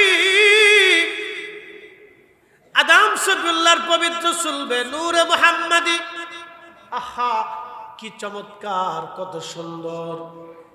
আদম শফিউল্লাহর দেহে নূর এসে গেল, চোখে আলো এসে গেল, কানে শব্দ আসলো, হাতে বল আসলো, পায়ে জোর আসলো, শরীরে শক্তি আসলো, রক্ত সঞ্চালন শুরু হয়ে গেল, কালবে জোর আসলো, ইমানের নূর আসলো, বিশ্বাসের নূর আসলো। আদম শফিউল্লাহ সেজদার মধ্যে পড়ে গেল। আদম শফিউল্লাহকে আল্লাহ দাঁড়া করাই দিলেন। সমস্ত ফেরেশতাদেরকে আল্লাহ বলেন, ও ফেরেশতারা তোমরাও দাঁড়াও, উসুজুদু লি আদম, তোমরা আদমের দিকে সেজদা দাও। এই আয়াতের তাফসীর করতে গিয়ে বিশ্ববিখ্যাত ইমাম মোল্লা আলী কারি মাক্কি হানাফি আল মাউরিদের মধ্যে লেখেন, ইমাম শামসুদ্দিন সাখাভি, ইমাম তাকিউদ্দিন সুবকি রাহিমাহুল্লাহ লেখেন, উসুজুদু লি আদম। আমার দিকে তাকান, খুব খুব এটা আপনার কি বলে হাকিকতের ওয়াজ। উসুজুদু লি আদম, তোমরা আদমের দিকে সেজদা দাও। আদম আলাইহিস সালাম তখন একা না, আদম আলাইহিস সালামের ভিতরে নূরে মুহাম্মাদি। কি কথা কন না কে, ঠিক কিনা? যদি আদম একা থাকতো ওই সময় আল্লাহ আদমের দিকে সেজদা দিতে বলে নাই। যখন রুহু যায় নাই, যখন নূরে মুহাম্মাদি যায় নাই, তখন কিন্তু ফেরেশতা দিয়ে আল্লাহ সেজদা দেওয়াই নাই। আল্লাহ বলেন উসুজুদু লি আদম, আদমের দিকে সেজদা দাও। ইমাম তাকিউদ্দিন সুবকি, ইমাম শামসুদ্দিন সাখাবি, আল্লামা মোল্লা আলী কারি মাক্কি আল মাউরিদের মধ্যে লেখেন, এই সেজদার মাসজুদ হলো আল্লাহ। সেজদা দেওয়ার, সেজদা পাওয়ার মালিক ছিল আল্লাহ, আর আদম ছিল কেবেলা, আর তাজিম ছিল নূরে মুহাম্মাদে। আল্লাহু আকবার, নারে তাকবীর, নারে রিসালাত। এই জন্য নবী আছে, সব আছে, নবী নাই কিচ্ছু নাই, নবীর ইজ্জত নাই। ওই মুসলমানের ঈমান নাই যে রাসূলের তাজিম দিতে জানে না, ইজ্জত দিতে জানে না, রাসূলের ইশক যার নাই, নবীর ইজ্জতের প্রতি যার মহব্বত নাই, এবং নবীর ইজ্জতের প্রতি যার ঈমান নাই, আমি মনে করি তার জিন্দেগীর কিচ্ছু নাই। ঠিক ও আজাজিল, ও কি আজাজিল। সমস্ত ফেরেশতারা সেজদার মধ্যে পড়ে গেল। সমস্ত ফেরেশতারা সেজদার মধ্যে পড়ে গেল। সমস্ত ফেরেশতারা সেজদায় পড়ে গেল, ইল্লা ইবলিস। ইবলিস সেজদা দিল না। সেজদা না দেওয়ার কারণে আমার রব বললেন, কি রে ইবলিস, সব ফেরেশতা সেজদায় গেল, তুমি কেন সেজদা দিলা না? ফাস্তাকবারা, সে অহংকার করলো। কি করলো? অহংকার করলো। আল্লাহর সাথে তর্ক শুরু করলো, হে রব, এরে বানাইছো মাটি দিয়ে, আমারে বানাইছো আগুন দিয়ে, আমি কি করে তাকে সেজদা দিব? আমি তাকে সেজদা দিতে পারি না। আমার আল্লাহ বললেন, দূর হ, তোর ভিতরে অহংকার এসে গেছে। আমি আল্লাহ পাক, আমার জায়গা পাক, আমার জান্নাত পাক, আমার স্থান পাক। তোর মতো অহংকারী নাপাক দুনিয়াতে থাকতে আমার এখানে জায়গা পাবে না। ওয়া কানা মিনাল কাফিরিন, আমার আল্লাহ তাকে একেবারে চিরস্থায়ীভাবে কাফের বানায় ঘোষণা দিয়ে দিলেন, তুই অবিশ্বাসী, দূর হয়ে যা এখান থেকে, আমার এখানে তোর জায়গা হবে না। এই জন্য অহংকার করা যাবে না, যে অহংকার করবে সে ধ্বংস হবে। কি কথা কন না কেন? যে অহংকার করবে সে কি হবে? ধ্বংস হবে। অহংকার যে করবে সে ধ্বংস হবে। অহংকার করা যাবে না। ইবলিস অহংকার করে বসলো, অহংকার করে বসলো। আমার আল্লাহ বললেন, যা, দূর হয়ে যা, আমি রবের দরবারে তোর কোনো জায়গা হবে না। আল্লাহ ইবলিসকে তাড়িয়ে দিল। ইবলিসকে তাড়িয়ে দেওয়ার সময় ইবলিস আল্লাহকে বলল, হে রব, আপনি তো আমাকে তাড়িয়ে দিলেন, কাফের বলে ঘোষণা দিয়ে দিলেন, এই আদমের কারণে আমি আজকে তোমার দরজা থেকে বিতাড়িত হচ্ছি। আল্লাহ, আল্লাহ গো আল্লাহ, আমি 9টা লক্ষ বছর তোমার সেজদা দিয়েছি। আল্লাহ, এই 9 লক্ষ বছরের সেজদার বিনিময়ে কি আমি কিছু পাই না? বলে, ইবলিস কি চাস? বলে, রব্বুল আলামিন 3টা জিনিস আমাকে দেবা। বলে, 1 নাম্বার, কিয়ামত পর্যন্ত তুমি আমার হায়াত দিবা। আল্লাহ বলেন, তা দিলাম।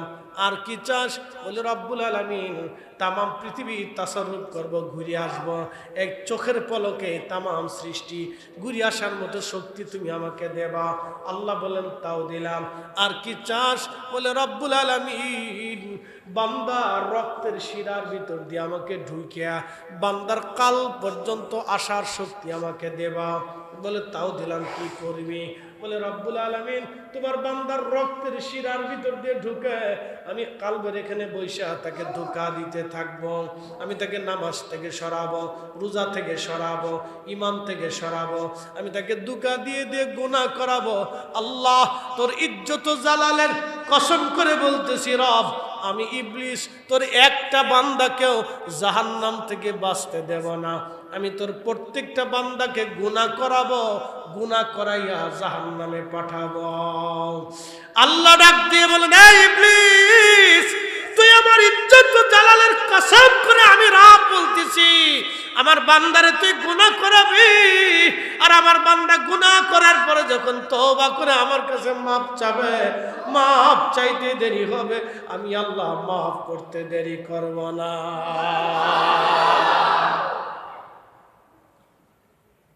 এই জন্য যারা দোয়া মানে এরা কপালওয়ালা, আর যারা দোয়া না মানে তারা কপাল পোড়া। ওর 14 গোষ্ঠী কপাল পোড়া, ওর বাপ মার কপাল পোড়া, ওর দাদা নানির কপাল পোড়া, ওর 14 গোষ্ঠীর কপাল পোড়া, ওর পোলাপানের কপাল পোড়া, ওর ভাই বেরাদের কপাল পোড়া, ওর বন্ধু বান্ধবের কপাল পোড়া। যারা দোয়া মানে না ওর 14 গোষ্ঠীর কপাল পোড়া। আমরা সুন্নিরা দোয়া মানি, আমাদের কপাল অনেক বড় ভালা, ঠিক কিনা? শুনিয়ে যান সিবাতুলিবাসী মনোযোগের সাথে। ইবলিস আল্লাহ থেকে জুদা হয়ে গেল। আদম সফিউল্লাহ জান্নাতে। আদম সফিউল্লাহ কোথায়? জান্নাতে। আদম সফিউল্লাহ জান্নাতে ভালো লাগে না। অনেক বড় ওয়াজ আজকে, এই শেষ হবে না। আদম সফিউল্লাহর জান্নাতে ভালো লাগে না। আল্লাহ তো সবই জানে। Man can not live alone. মানুষ একা একা বসবাস করতে পারে না। মানুষ ছাড়া বাঁচতে পারে না। মানুষ একা একা বসবাস করতে পারে না। আদম সফিউল্লাহ জান্নাতে ভালো লাগে না। এত সুন্দর নদী, এত সুন্দর ঝর্ণা, এত সুন্দর পাহাড় পর্বত গাছ তরুলতা পাতা, বিরাট বড় একটা জান্নাত, 8টা জান্নাত আদম সফিউল্লাহর একার দখলে, তাও ভালো লাগে না। আল্লাহ একটা সঙ্গিনী তৈরি করলেন, বাম পাজরের বাঁকাহার, কিঞ্চিত বাঁকাহার। আমার আঙ্গুল দেখেন কিঞ্চিত বাঁকা, আমার হাতের আঙ্গুলটা শাহাদাত আঙ্গুল কিঞ্চিত বাঁকা। আদম সফিউল্লাহর বাম পাজরের বাঁকাহার কিঞ্চিত বাঁকা। এই বাঁকাহার থেকে আমার আল্লাহ একজন মানুষ তৈরি করলেন, তার নাম হযরতে হাওয়া। চিৎকার মেরে জোরে কন্যা মারহাবা। আদম সফিউল্লাহ মাটির তৈরি, শুধু মাটি না, মাটির সাথে পানি, শুধু পানি না, পানির সাথে বাতাস, শুধু বাতাস না, বাতাসের সাথে আগুন। শরীরের মধ্যে 4টে পদার্থ দেখবেন, আগুন, পানি, মাটি, বাতাস। আব, আতশ, খাক, বাত। হুজুর গাউসে পাক মহিউদ্দিন আব্দুল কাদের জিলানী আওলাদে রসুল রাদিয়াল্লাহু তাআলা আনহু, তিনি তেনার কিতাব সাদরুল আসরারের মধ্যে লিখেছেন, আব, আতশ, খাক, বাত, আগুন, পানি, মাটি, বাতাস, 4টে পদার্থ দিয়ে আল্লাহ আদম সফিউল্লাহর বডি তৈরি করলেন। 4 রঙের মশলা দিয়া যে কইরাছে তোর গঠন, 4 রঙের মশলা দিয়া। আগুন, পানি, মাটি, বাতাস একই যোগে করিয়া প্রকাশ। আগুন, পানি, মাটি, বাতাস একই যোগে করিয়া প্রকাশ। ওরে দেখিলি না তুই কইরা তালাশ, ওরে দেখিলি না তুই কইরা তালাশ, কোন জায়গা সে মহাজন। 4 রঙের মশলা দিয়া, 4 রঙের মশলা দিয়া যে কইরাছে তোর গঠন, 4 রঙের মশলা দিয়া। আম্মাজান হাওয়াকে বানাইলেন, ঘুমিয়ে আছেন আদম সফিউল্লাহ। ঘুম থেকে উঠে দেখলেন তার পাশে সুন্দরী এক মহিলা বসা, দেখতে তার মতো, কিন্তু কাটুম কুটুম কাটুম কুটুম একেবারে আকার আকৃতি তার মতোই, কিন্তু ভিন্ন ধর্মী। আকর্ষণ অন্তরে এসে গেল আদম সফিউল্লাহকে। আল্লাহ বলেন, আদম দাঁড়াও, তোমার বিয়ে করতে হবে। বলে, আল্লাহ বিয়ে কি? বলে, শরীয়তের একটা বন্ধন। খালাকনাকুম মিন যাকারিন ওয়া উনসা, আল্লাহ একজন পুরুষ আর একজন নারী দিয়া দুনিয়া সাজাইছে। আল্লাহ ডাক দিলেন, আদম বিয়ে করতে হবে। জিবরাইল আলাইহিস সালাম ফেরেশতা নিয়ে বিয়ে পড়ানোর জন্য আসলেন, বিয়ে পড়াইতে আসলেন। ইমাম আবুল ফারাজ ইবনুল জৌজি তার কিতাবের মধ্যে লেখেন, মোল্লা আলী কারীম মাক্কি হানাফি আল মাওরিদের মধ্যে তিনি লিখতেছেন, বিয়ে পড়াইতে আসছে জিবরাইল। জিবরাইল আলাইহিস সালাম এসে ইজাব কবুল করলেন, আক করলেন, বিয়ে পড়ানোর প্রস্তাবনা হয়ে গেল, ইজাব কবুল হয়ে গেল। এবার জিবরাইল বললেন, ও আদম সফিউল্লাহ, আপনি আপনার স্ত্রীর জন্য মহরানা দেন। আদম সফিউল্লাহ বলেন, জিবরাইল মহরানা আবার কি? বলে, আপনার সম্পদ থেকে আপনার স্ত্রীকে কিছু মহরানা দেন। বলে, আল জিবরাইল, আমি আল্লাহর জান্নাতে থাকি, আল্লাহর জান্নাতে খাই, আল্লাহর জান্নাতে ঘুমাই, আমার তো নিজস্ব কোনো সম্পদ বলে কিছু নাই। জিবরাইল, আমার নিজস্ব কোনো সম্পদ নাই, আমি কি দিয়ে স্ত্রীকে মহারানা দিব?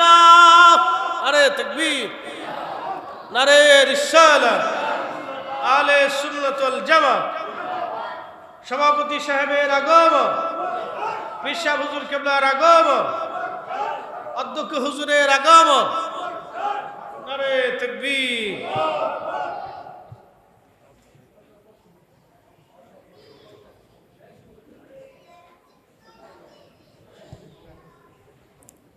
বসেন, সবাই বসি। সালাতুন ইয়া রাসূলুল্লাহ আলাইকুম সালাম, আহা সালাতুন ইয়া রাসূলুল্লাহ আলাইকুম সালাম। কষ্ট হচ্ছে আপনাদের? শেষ। খুব মনোযোগ দেন, হুজুর আসছেন, লম্বা বাড়াবো না, 5 মিনিট মনোযোগ দেন। হযরতে আদম সফিউল্লাহর বিয়ে হয়ে গেল, মহারানা কি দেবে? জিবরাইল বলেন, হুজুর মহারানা দেন। বলে, মহারানা কি? আপনার সম্পদ থেকে আপনার স্ত্রীকে দেন। বলে, আমি আল্লাহর বাড়ি খাই, আমার কিছু নাই। তখন আল্লাহ ডাক দিলেন, জিবরাইল আদমকে ডেকে বলো, আমার হাবিব, আমার নবী, আখিরি নবীর নামে 3 বার, মতান্তরে 11 বার দুরূদ শরীফ পড়ে আদম যেন তার বিবি হাওয়াকে মহারানা দেয়।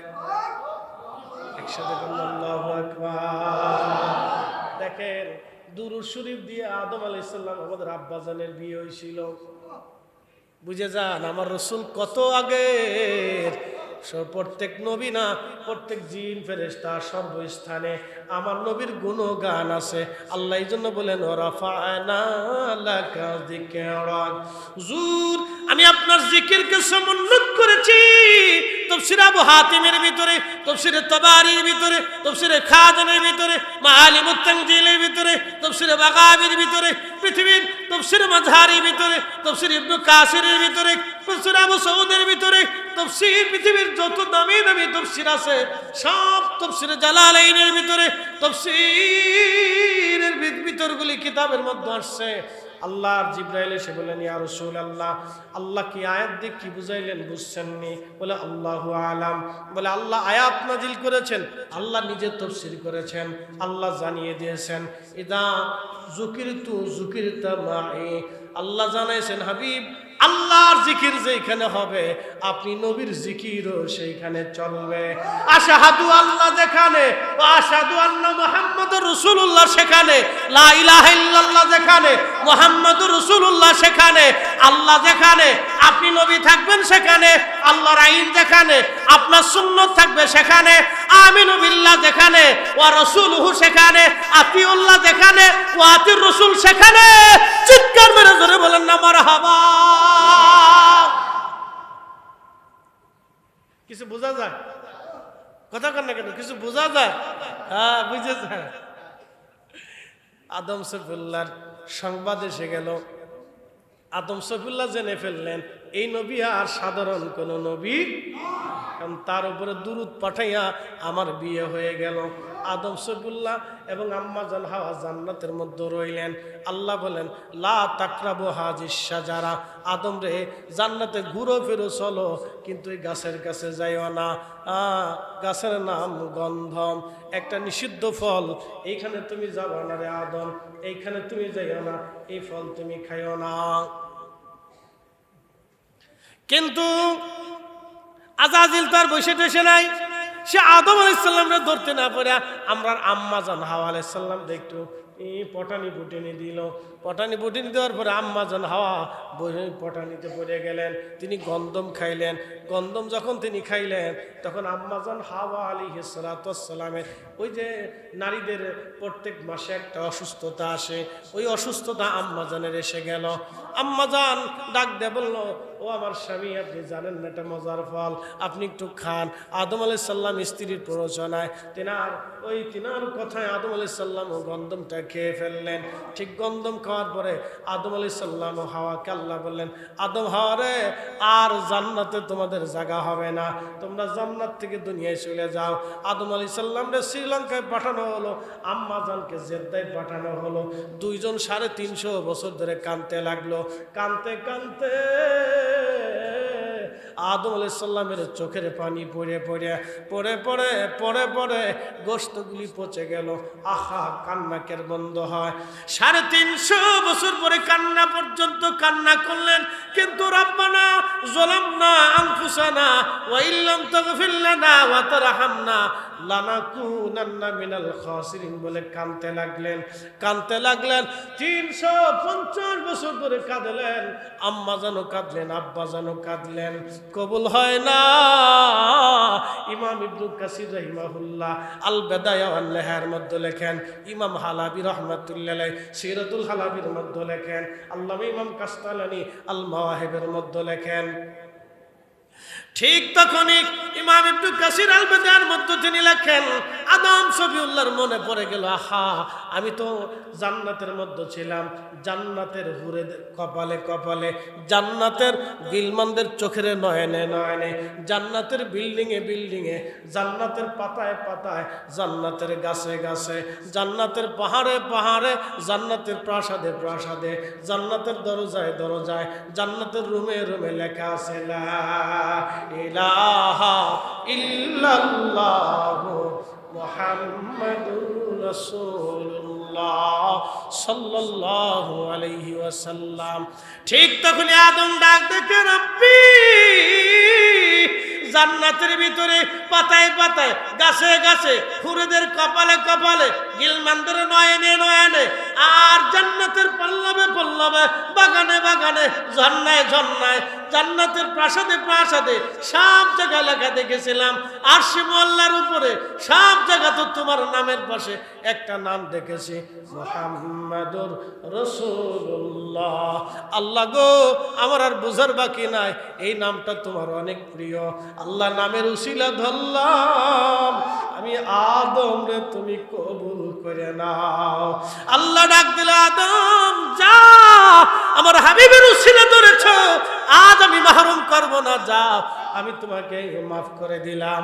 একবার জোরে কন্যা মারহাবা।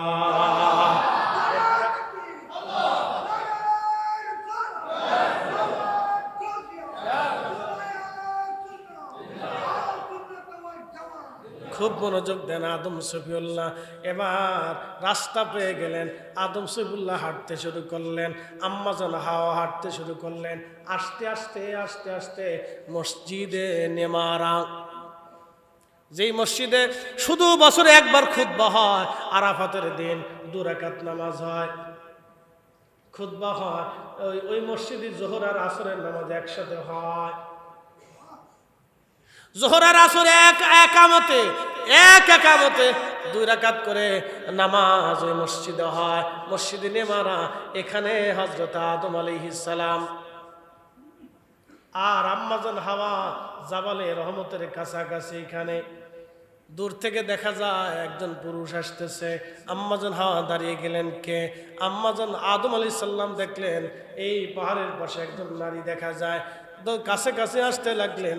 জাবালে রহমত, যে এখানে পাহাড় আছে, যে জাবালে রহমত আরাফাতের মাঠে, এইখানে আব্বাজান এবং আম্মাজান একত্রিত হইয়া দুইজনকে দেখে কেঁদে ফেললেন। এখানে একটা মস্ত বড় পাথর আছে, এই পাথরে বসলেন। দুইজনে এইখানে মুলাকাত করলেন, কান্নাকাটি করলেন, শুকর আদায় করলেন। এখান থেকে আম্মাজান আর আব্বাজান দুইজন রওনা করলেন। দুইজন রওনা কইরা আরাফাত থেকে হেঁটে হেঁটে হেঁটে হেঁটে মুজদালিফায় গেলেন। রাত হয়ে গেল। হযরত আব্বাজান আদম শফিউল্লাহ বলেন, বিবি রে, আজকে রাত তো হয়ে গেছে, আসো দুইজন আমরা এখানে বিশ্রাম করি। এই জন্য হাজিরা আরাফাতে একত্রিত হয়। আরাফাত থেকে মাগরিবের নামাজ না পড়িয়া আসর আর যোহর একামতে 2 রাকাত নামাজ শেষ করে হাজিরা মাগরিবের নামাজ না পড়িয়া এরপরে আরাফাত থেকে জামারাতের দিকে রওনা হয়ে যায়। জামারাতে যাইয়া হাজিরা বিশ্রাম করে এশা এবং মাগরিবে একসাথে নামাজ পড়ে ওখান থেকে ফজরের নামাজের সময় ফজর পড়ে হাজিরা হাঁটতে হাঁটতে শয়তানরে পাথর মারার জন্য ওই জামারাতের দিকে চলে যায়। মুজদালিফা থেকে জামারাতের দিকে হাঁটতে হাঁটতে চলে যায়। যাইগা সকালবেলা প্রথমে শয়তানরে পাথর মারতে হয়, এরপরে শয়তানরে পাথর মেরা হাজিরা অনেকে কাবায় চলে এসে তাওয়াফ করে। একবার জোরে বলা যাবে কি মারহাবা?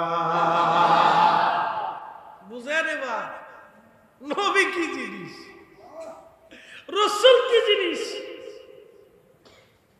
আদম শফিউল্লাহর ইন্তেকাল হবে, অনেক লম্বা আছে, ইন্তেকাল হবে, আদম শফিউল্লাহর ইন্তেকাল হবে। আল্লাহু আকবার। বেটা শীশ আলাইহিস সালামকে ডাক দিলেন, বেটারে, আমি তো আল্লাহর হুকুমে রওনা হয়ে যাচ্ছি, তোমার জন্য শেষ ওসিয়ত আমার, আল্লাহ তোমার নবী হিসেবে মনোনীত করছে। শীষ রে, একটা জিকির কখনো তুমি ছাড়বা না, লা ইলাহা ইল্লাল্লাহ। এই জিকির তুমি কখনো বলবা না, এটা দামি জিকির।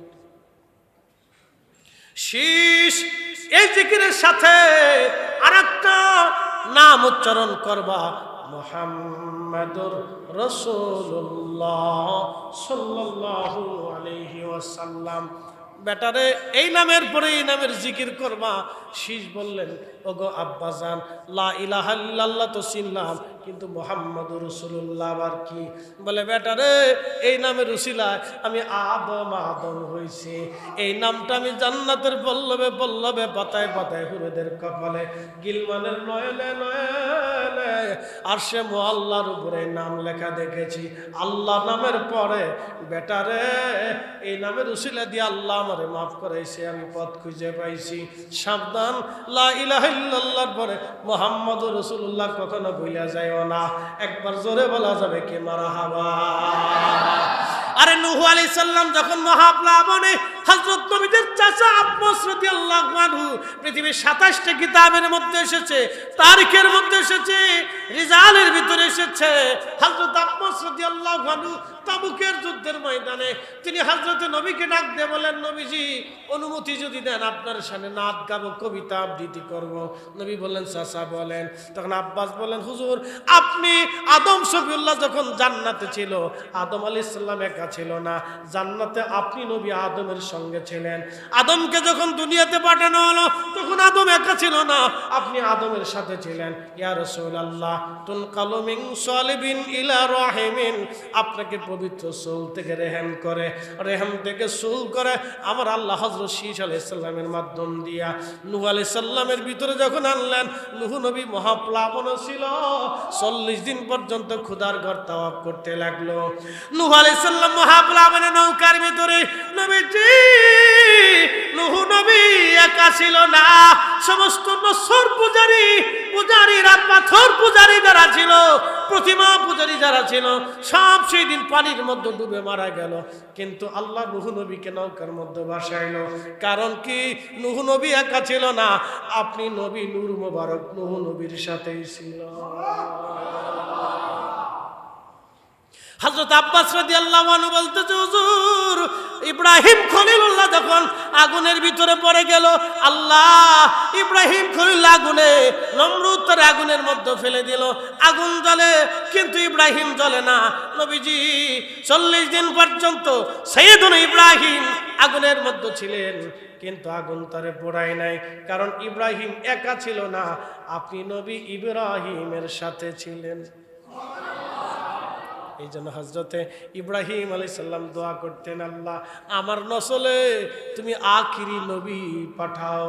এই জন্য আল্লাহর নবী বলেন, ওয়াদা ইব্রাহিম খলিলুল্লাহ, আমি ইব্রাহিমের দোয়া, একসাথে বলেন না মারহাবা। ইব্রাহিম দোয়া করতেন, আল্লাহ আপনি আমার নসলে আখিরি নবী পাঠাবেন।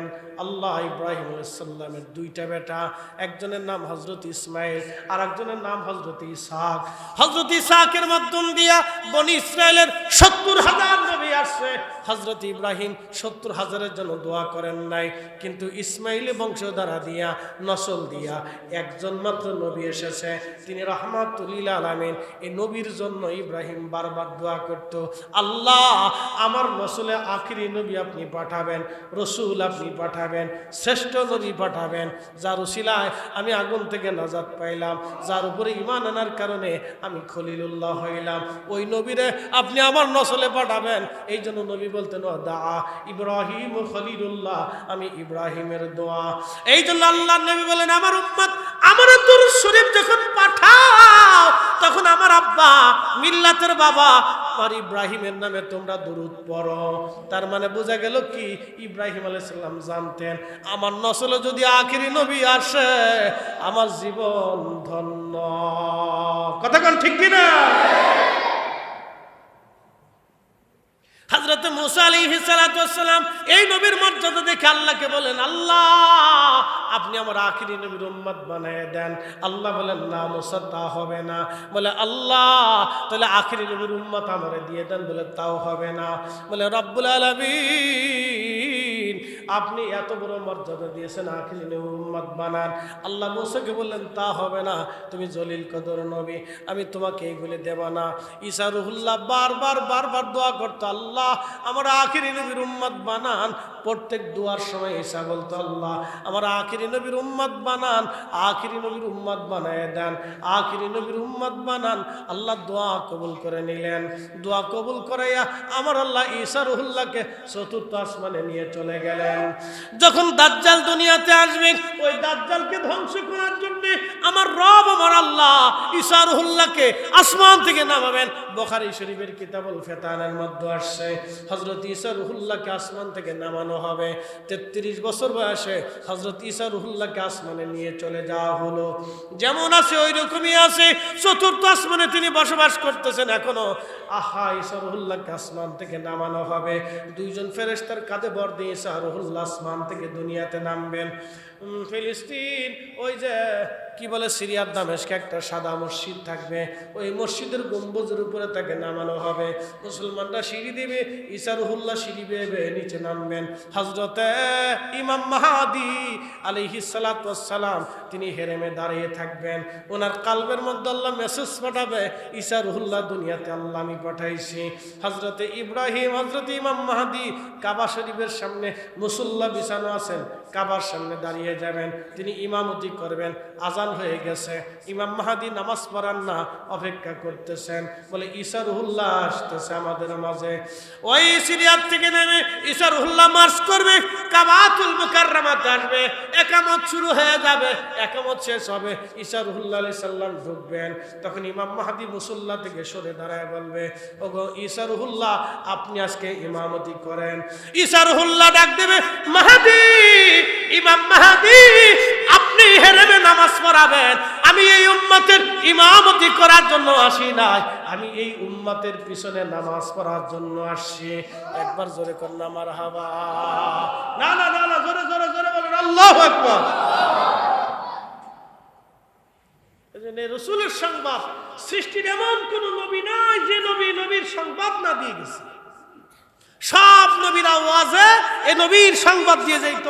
ও নবীরা, ও আমার উম্মতরা, তোমাদের কাছে শোনো, আমাদের শেষে আখেরি নবী দুনিয়াতে আসবে, যার উপর আমরা ঈমান আনি না, আমরা নবুয়ত পেয়েছি। প্রিয় উপস্থিতি, এই মহান নবীর সম্মানের মর্যাদা এই সারা জিন্দেগি বয়ান করলেও শেষ হবে না। তো ইনশাআল্লাহ আল্লাহ আমাদের প্রত্যেকের ইশকে রাসূল দিয়ে কলিজা ভরপুর করে দিক। সকলে বলেন আমিন।